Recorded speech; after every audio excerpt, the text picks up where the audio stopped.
Hi everyone, welcome to TSAT TET coaching classes.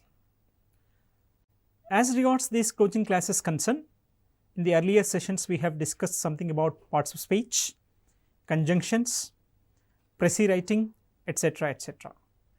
In today's session, we are going to discuss something about letter writing, format of the letters and different types of the letters.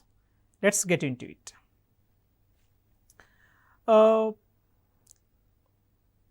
The important point which you have to take care of is that the importance of letter writing has not come down. It has come down little bit with the advent of emails, computers and modern technology. The concept of writing letters has taken a back seat, but the style persists and the people use it while writing emails. Okay.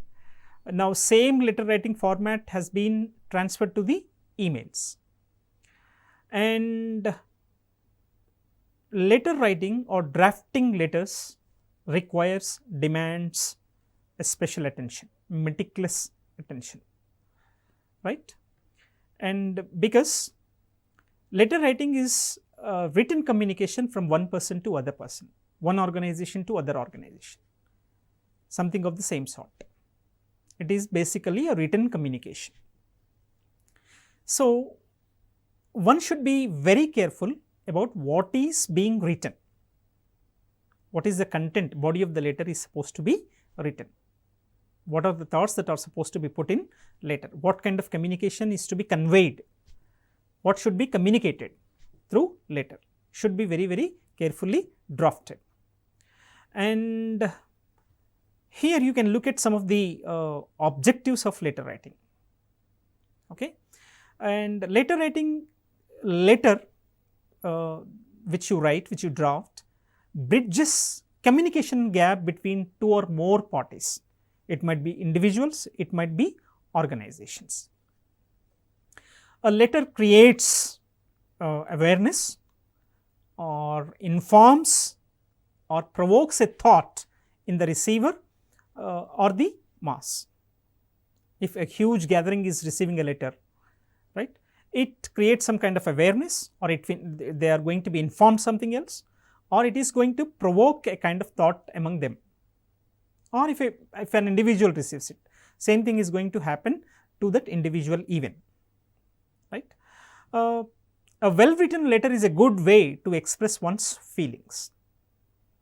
A heartfelt letter acts as a personal memoir and may be preserved by the receiver in the long run. Now, let us get into the actual letter writing and discussing something about different types of letters. Letters are basically categorized into two types, informal letters and formal letters. Just focus some light on informal letters. These are also known as personal letters. When you write to your intimate friends, when you write to your relatives, when you write a letter to your family members, these are considered to be as informal letter, because you need not to be very formal in terms of expressing your ideas to your intimates, to your friends, to your close friends, to your family members or relatives or something like that. So, these are the informal letters. At times neighbors also, okay, usually written to a family, friends, relatives, neighbors, or to some of the very close acquaintances. So, these are informal letters. These letters may or may not have a concrete reason of writing. Why do you write a letter to your family? Because you are far away from them, just to convey your well-being and to know their well-being, or to convey some information, just like that. Without any reason, you just write these letters to your friends, family members, relatives, or close acquaintances or neighbors, isn't it? There is no any particular intended reason behind drafting these personal letters. They may be written just to share an experience or inquire about someone's whereabouts, or updating someone's with a general incident, etc. etc. Second type of letter, as I told you, formal letters. these are very important, right. In informal letters you can write whatever that comes to your mind. You need not to be very particular about expressions or language which is used in that letters, but whereas in formal letters you have to be very, very careful, you must be very careful. And these letters are written to discuss some business ideas or business related issues, or apply for services, making some requests, filing or registering some complaints. All these letters do fall into the category of formal letters, right. The very idea of this formal letter is what is being discussed. The foundation of these letters and categorization depends upon what is being conveyed, what is being discussed, what is being informed, what is being communicated in the letter. This is very, very important. And the letters must be always short and they must be always to the point, isn't it? And the formulation of these formal letters, letters of applications, official letters and letters to the editors, these are also considered to be as formal letters. Now let us get into the format of a letter. How do we go about in terms of drafting a letter or writing a letter? A letter is a composed of various elements that may change depending upon the nature of the letter, right. And if you look at some of the main elements of the letter, the first comes here, sender's address, isn't it? The first comes here, sender's address. So sender's address is the mailing address of the sender, right. If you send the letters, you become the sender. If I write a letter, I become the sender. It is an essential parts of both formal and informal letters. The receiver comes to know who is the sender of the letter. It is also known as the written address, as it acts as a backup address in case the letter gets damaged or unaccepted or undelivered. If the letter is not being received by the receiver, if it is not delivered to the receiver's address, then it comes back to the sender. So the sender's address is very, very important. Okay. It is omitted only if the letter is being written, typed on a letterhead or stationery already imprinted with the same. Okay, sender's address is not mandatory, right. If the letter is being typed on a letterhead kind of thing, as you said here, and stationery already imprinted with the same kind of thing. Sender's address follows a typical format of writing as given below, that consists of the designation of the sender. It is not mandatory, it is optional, followed by the name of the organization he works for, or the physical address, the building numbers, street numbers, etc., etc., state, town, pin code, names of the country, right, something like this, if it is international. So sender's address will have these things, right. Designation of the sender, it is not mandatory, optional. Name of the organization which he works for, the building number, street area, state, town, pin code, or name of the country if it is an international letter. So this is what sender's related information.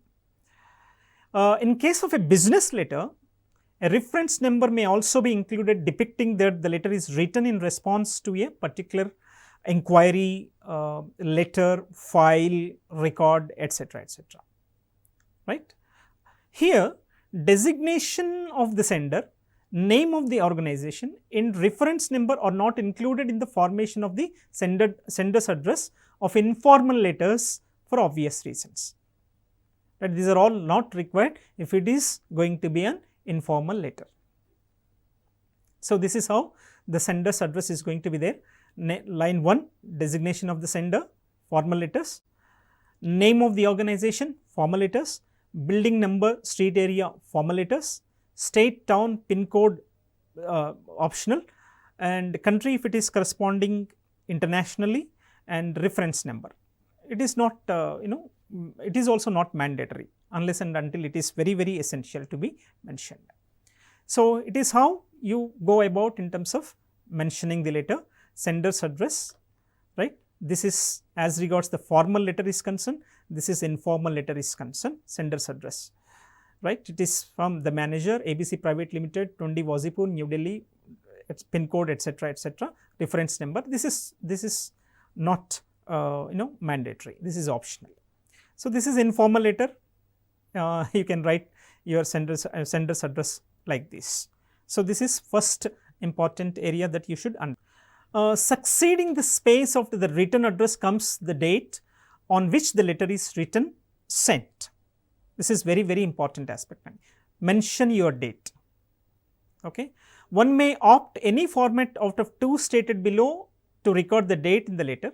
This is the format of the date and letter, 24th August 2022. I have given just an example here, August 24th, 2020. It is up to you, if it is up to the senders how he goes about in terms of mentioning the date. Then comes the third important area, the receiver's address, which is very, very important and vital. You have to be very clear about mentioning the receiver's address. Receiver's address is the corresponding address. This is also called as corresponding address of the person to whom the letter is being sent, to whom we are sending the letter. It is placed after the date in formal letters. The rule is it is placed after the date in formal letters. Since personal letters are sent to acquaintances or known people, receiver's address is only mentioned on the envelope carrying the letter, right. It is not compulsory to mention the receiver's address in the letter, because in informal letters we are going to put it on the envelope itself, right. Since personal letters are sent to acquaintances or known people, receiver's address is only mentioned on the envelope carrying the letter.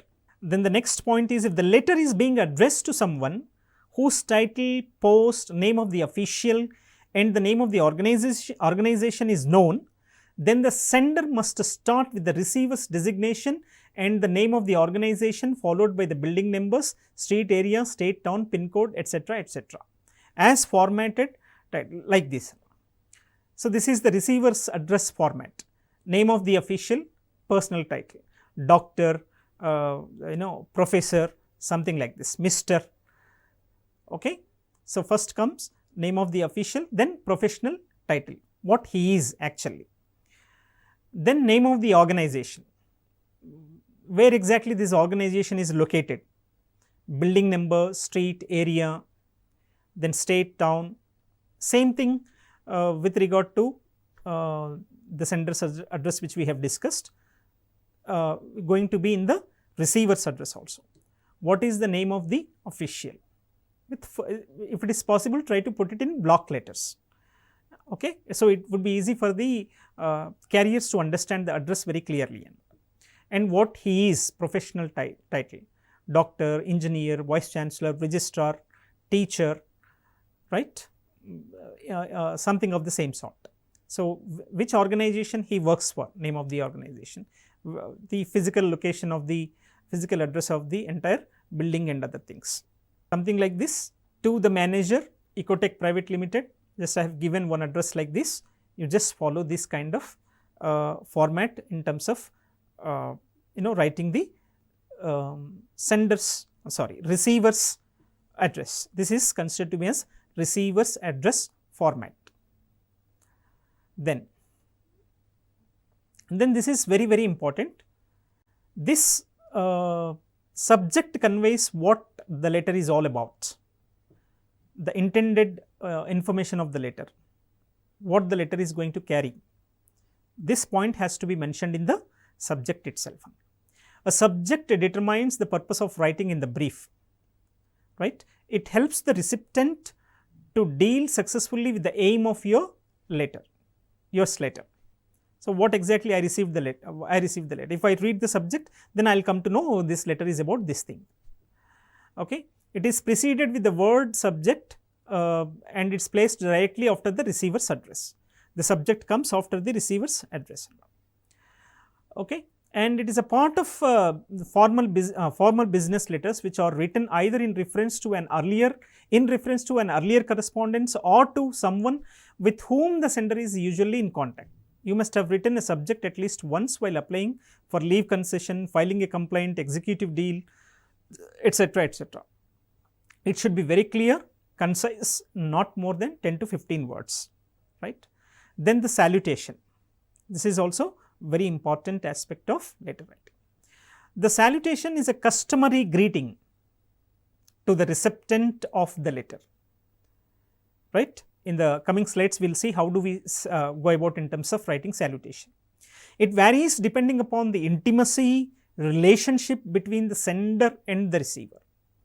It usually begins with the word dear, followed by the title Mr., Mrs., Mr., Doctor, if no, and the first name of the person. Okay. In case the gender and the name of the recipient is not known, you must address the person dear sir or dear ma'am. Since the salutation is professional in formal letters, salutation is very important in formal letters, right.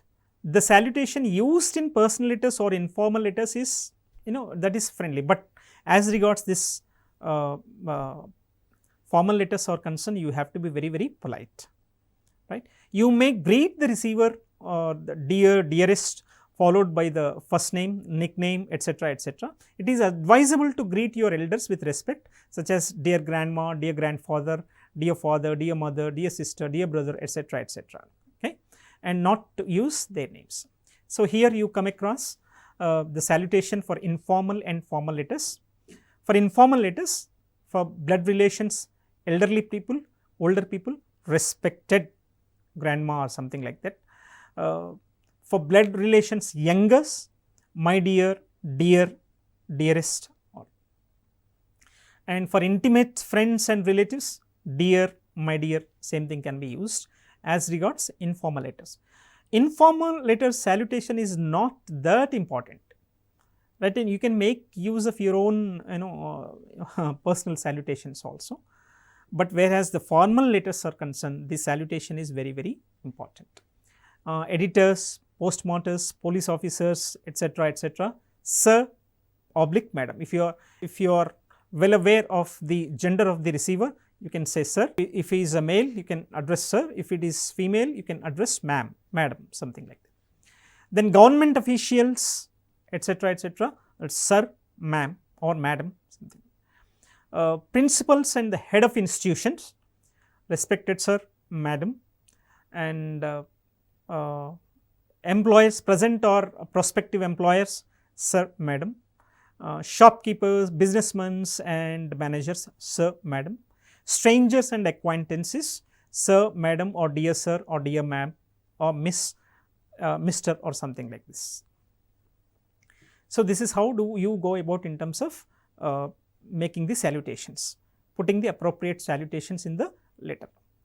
The next comes the very important aspect of any letter, that is the body of the letter. In this body of the letters, we try to communicate what exactly we wish to communicate, we would like to communicate, we would like to express, isn't it? So the body of the letter is the nucleus part of the entire letter, okay. So the body is the most important element of the letter. It can said to be that the destination of the journey as it lays the reason behind your writing. What for you are writing this letter? It includes the message the sender wants to convey. While the body of a personal letter can be long and detailed, containing as many feelings, as many expressions, as many experiences, as many advices, news, etc., etc., on a personal front, but in formal letter, you should be very short, you should be very condensed, to the point, precisely you should be able to mention everything. It is best to use short, clear, logical paragraphs to state your subject. It should not be lengthy as in personal letters. It must not be lengthy as in your personal letters, right? People might not have time to go through the entire details, so that you should be very particular in terms of mentioning the points. You should be to the point, conveying it to the receiver. There can be 3 subparts as regards the body of the letter for letter drafting as follow: as introductory paragraph stating the main point, middle paragraph justifying the importance, the need of writing this letter with certain supporting points, and a concluding paragraph restating the purpose and requesting him for some action, doing the needful, etc., etc. The paragraphs of the body must be intended depending upon the style chosen. So, this is also very important. Be sure to skip a line between the salutation and the introductory paragraph, and also between the concluding paragraph and the closure. So, this is how you go out in terms of leaving the space. Margins must be left on all 4 sides of the letter. It creates attractive appearance to the letters. Then concluding lines. It comes at the end of the body of the letter. Always begin as a new paragraph. It is determined by the writer's relation with the addressee. For friends, with best regards, with best wishes. For parents and elders, with love and respect, with respect and affectionate regards, with regards. For younger relatives, with love, best wishes, with best wishes. For official letters, thanking you, with best regards, etc., etc. Right. There is something related to this aspect called complementary closures. Then how do you go about in terms of closing the letter? For informal letters, for friends and acquaintances, you can mention like this, yours sincerely, or sincerely yours, yours truly, truly yours, etc., etc. For relatives and friends, yours affectionately, and your yours loving, etc. But in formal letters, you are not supposed to make use of such expressions. Principals and headmasters, yours obediently. Editors, government officials, shopkeepers, private firms, organizations, etc., yours faithfully, yours truly. And strangers, yours faithfully. For employment from one official to another, complaints or requests to other officials, yours faithfully. So, these are the complementary closures that you are supposed to mention. Then the signature line. It is the last part of the letter where the sender signs off with his her first and last name. First and last name. The signature line may also include the second line in informal letters for the title, post of the sender if appropriate. Okay. And while writing letter, you have to be very careful about some important aspects. Selection of the correct words, appropriate words. Words are the writer's tools, and the writer need to put the right word in the right expression with the precision. Okay. It should, however, be remembered that the right words become relevant only in the right context. For example, an emotional or flowery language has to be fully avoided in business letter, isn't it? So, then to the point content. Nothing more harmful to good communication than confused state which may result in not conveying the exact point. Before writing a letter, one should be sure of what one wants to convey. What do I convey? All the facts and methodologically to be conveyed. One should not be vague about one's objective. Then conciseness, it should be short. Formal letters must be concise. Okay. In formal letters, especially, one must not write unnecessary statements and unnecessary sentences. To the point information or inquiry is prerequisite of a business correspondence. Long illustration and elaboration must be avoided all costs. Then the fourth important point that you should be careful of is courtesy. A letter reveals its writer's attitude, writer's personality, writer's character. One must remain totally professional while writing a letter. Even while writing a complaint letter, care should be taken that is couched in polite and civilized language. Good judgment determines what and how points has to be conveyed. This is also very, very important. The next point, the correct use of punctuation marks.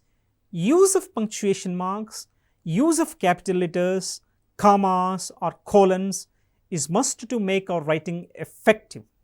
Sometimes placement of comma or full stop at a wrong place may change the meaning of the entire sentence, can steal the effectiveness of the good letter. Hence, utmost care and attention should have been paid towards the punctuation while writing. And the next point is style. The conversational style is the most suitable for one for letter writing. It is best to write in simple, clear style, maintaining a logical sequence of ideas. Every sentence should grow out of the preceding one. There should be no abrupt jumping from one idea to the other idea. So, this is what we are going to sum up the elements of a letter at a glance. For informal letters, sender's address, date, salutation, content required can be long and detailed, concluding lines, complementary closures and signature line. As regards the formal letters concerned, sender's address, date, receiver's address, subject, salutation, content specific and to the point, and concluding remarks, concluding lines, complementary closures, signature along with the designation or title. And addressing on envelope, and addressing an envelope is very important for those people who write letter. It is not part of a letter writing. Address address property in cover of envelope will help you to deliver envelope property to the destination.